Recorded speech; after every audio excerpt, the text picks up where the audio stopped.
ان کو قیامت کے اور کوئی ان کو توحید کی دعوت نہیں دی جائے گی، اور آخری حد تک اللہ تعالیٰ نے جتنا خبردار کرنا تھا اپنے پیارے حبیب کے ذریعے اور اپنے پیارے قرآن پاک کے ذریعے وہ اللہ تعالیٰ نے کر دیا۔ اور اس کی 24 جو آیات ہیں پہلی، وہ بھی کفار مکہ کے لیے ہی ہیں کہ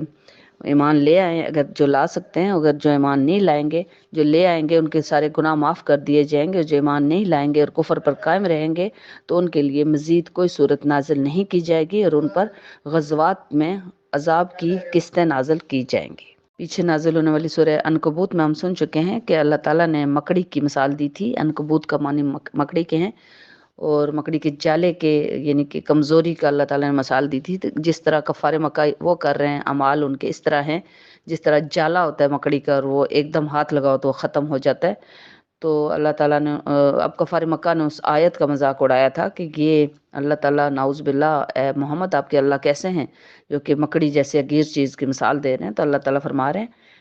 اس میں اللہ تعالیٰ نے آیت نازل فرمائی ہے اس سورہ بقرہ میں کہ اللہ تعالیٰ جو ہے ہرگز نہیں شرماتے، مکڑی کی، مچھر کی، ایک ان سے بھی زیادہ حقیر کسی بھی چیز کی مثال دے سکتے ہیں۔ سورہ میں حضرت آدم اور حضرت حوا علیہ السلام کے واقعہ کا بھی کچھ حصہ ہے، چونکہ ہم واقعات کو اکٹھے کر کے سن چکے ہیں۔ اور پھر اگلی آیات میں اللہ تعالیٰ صرف بنی اسرائیل سے مخاطب ہے، یعنی آل یعقوب سے، یعنی یہودیوں سے مخاطب ہے، اور اس بقرہ سورہ بقرہ کا زیادہ تر حصہ یہودیوں سے مخاطب ہے۔ اور اس پہلے پارے میں تقریباً 66 جو آیات ہیں وہ یہودیوں کے لیے ہیں، اور اللہ تعالیٰ یہودیوں سے مخاطب ہو کے فرما رہے ہیں کہ وہ احسانات یاد کرو اے یہودیوں، اے بنی اسرائیل، اے یعقوب کی اولاد، جو میں نے تم لوگوں پر کیے تھے۔ اور ہم سارے سنتے چلے آ رہے ہیں، جو پچھلی آیات صورتیں بھی نازل ہوئی ہیں، کہ اللہ تعالیٰ نے کتنے زیادہ احسانات کیے تھے ان پہ جو کہ وہ فراموش کر چکے تھے۔ تو اللہ تعالیٰ حضرت فرما رہے ہیں کہ حضرت محمد صلی اللہ علیہ وسلم پر جو نازل کیا جا رہا ہے جو کتاب، یہ تم لوگوں کی کتاب کی بھی، اس کتاب کو بھی ماننے والے ہیں، اور اس کتاب کی بھی اس میں سارا ذکر ہے۔ تو ایمان کیوں نہیں لا رہے ہو تم لوگ؟ اور پھر وہ جو کوہ طور پہ جو کتاب کو نہیں مان رہے تھے یہودی، تو اللہ تعالیٰ اس صورت کے اندر فرما رہے ہیں کہ جب وہ کتاب توریت نازل کی تھی حضرت موسیٰ علیہ السلام پہ، تو تم لوگ نہیں مان رہے تھے، اور تم پہ پہاڑ جو کوہ طور کا پہاڑ اوپر لا دیا گیا تھا کہ مانو گے، زبردستی یعنی منوائی گئی تھی پورا کوہ طور کا پہاڑ حضرت جبرائیل علیہ السلام اور پہاڑوں کے فرشتے نے کہ ان کے نیچے تم لوگوں کو دبا کے مار دیں، تب مانو گے۔ تو تب انہوں نے توریت کو مانا تھا۔ اس کے بعد اللہ تعالیٰ ان یہودیوں کے اس گروہ کا بھی ذکر فرما رہے ہیں جن کو کہ بندر بنا دیا گیا تھا، اور جو کہ ہفتے والے دن مچھلی کا شکار منع تھا اور وہ کرتے تھے، تو ان کو فرمایا تھا کہ جاؤ ذلیل و خوار بندر بن جاؤ۔ اب سورہ کا نام چونکہ بقرہ ہے، تو اس میں ایک واقعہ یہودیوں کا ہے کہ ان کے ہاں ایک کسی بندے کا قتل ہو گیا تھا، اور دو گروہ آپس میں بری طرح لڑ پڑے تھے کہ تمہارے گروہ کے بندے نے قتل کیا، دوسرا کہتا ہے اس نے قتل کیا ہے۔ تو اللہ تعالیٰ نے حضرت موسیٰ علیہ السلام سے، چونکہ وہ ہم کلام ہوتے تھے روزانہ، تو اللہ تعالیٰ سے حضرت موسیٰ علیہ السلام سے فرمایا تھا کہ جا کے ایک بقرہ، چونکہ سورت کا نام بقرہ ہے، ایک بیل یا گائے بھی مطلب ہے، مطلب ایک ہی چیز ہے، تو آپ اس کو ذبح کریں۔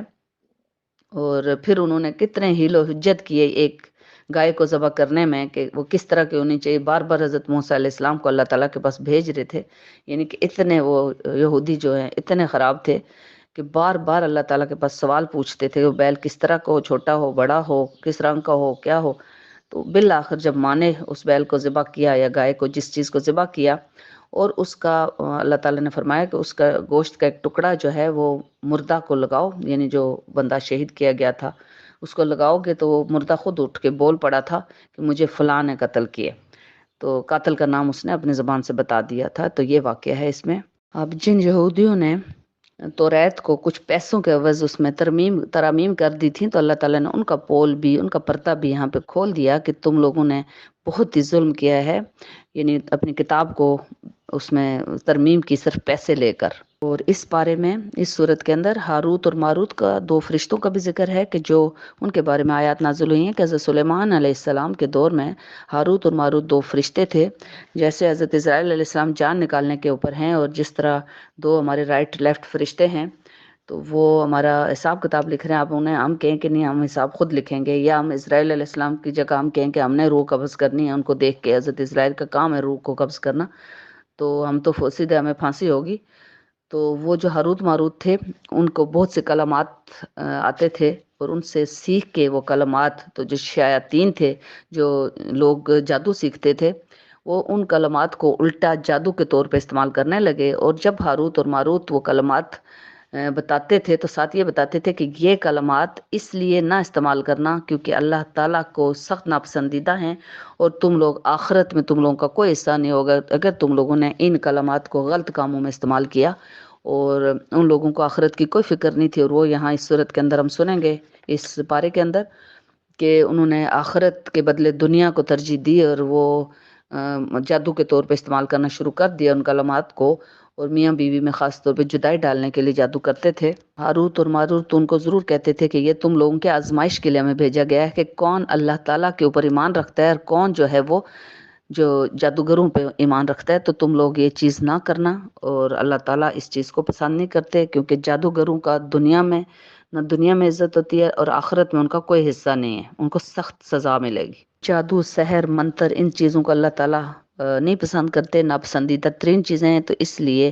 تم لوگوں کے آزمائش کے لیے ہم ہیں، تمہارے ایمان کو آزمانے کے لیے۔ اب جب یہودی مسلمان ہوئے تھے کچھ نئے نئے، تو وہ اندر سے ابھی تک وہ ان کے اندر یہودیت ہی تھی، وہ یعنی کہ سچے طور پہ ایمان میں داخل نہیں ہوئے تھے، اس لیے مسلمانوں کا وہ اکثر مذاق اڑاتے تھے۔ اور جب مسلمان حضور صلی اللہ علیہ وسلم کو پکارتے تھے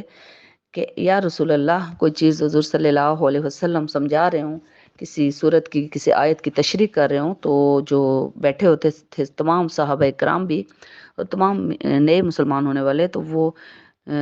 فرماتے تھے کہ یا رسول اللہ، صحابہ کرام فرماتے تھے رائنا یا رسول اللہ، یعنی کوئی بات اگر سمجھ نہ آئے تو فرماتے تھے کہ اے رسول اللہ ہم پہ رعایت فرمائیں، یعنی کہ اس چیز کو ہمیں دوبارہ سے سمجھا دیں۔ تو اب جو یہودی تھے نا، وہ اس چیز کو مذاق میں لینے لگے، اور وہ بھی چونکہ مسلمان ہوئے تھے لیکن وہ چونکہ مذاق کرتے تھے، اور وہ رائنا کو رائنا یا رسول اللہ کہنا شروع ہو گئے، جس کا مطلب بھی اور تھا، یعنی رعایت فرمائیں یا رسول اللہ، دوبارہ رپیٹ کر دیں یا رسول اللہ کی بجائے رائنا یا رسول اللہ کہنا شروع ہو گئے کہ اے ہمارے چرواہے، اس کا یہ مطلب ہے۔ تو اب اللہ تعالیٰ نے اس صورت کے اندر یہ آیت نازل فرمائی ہے کہ جب اپنے نبی کو پکارو اے ایمان والو، تو رائینا یا رسول اللہ نہ بولو، بلکہ یا انظرنا یا رسول اللہ بولو، یعنی کہ اے ہمارے رسول، ہمارا انتظار کیجئے، یعنی کہ ہم بھی آپ کے مطلب پیچھے تاکہ ریپیٹ کریں گے آپ تو ہم بھی سمجھ سکیں۔ تو اب اللہ نے لفظ ہی چینج کر دیا، ساتھ ہی اللہ تعالیٰ نے اگلی اسی آیت میں فرما دیا کہ ایک ہی بار توجہ سے رسول اللہ کی بات کو سنو، ایک ہی بار، تاکہ تم لوگوں کو رائنا یا انظر نہ بولنا ہی نہ پڑے، لیکن اگر بولو بھی تو انظر نہ بولو۔ اور ابھی آپ پہلا سپارہ سنیں گے، ابھی میں لنک یہاں پہ بھیجوں گی، اور ہم سارے اس لنک کو لگا کے جب بھی آپ کو پورے دن میں مغرب سے پہلے جس ٹائم پہ آپ کو قرآن پاک پڑھتے ہیں آپ، تو اس ٹائم وہ لنک لگائیں گے، ساتھ ساتھ قرآن پاک کھولیں گے اور اس کو سنیں گے، سمجھیں گے، تاکہ زیر اور زبر کی بھی غلطی نہ ہو۔ جزاک اللہ۔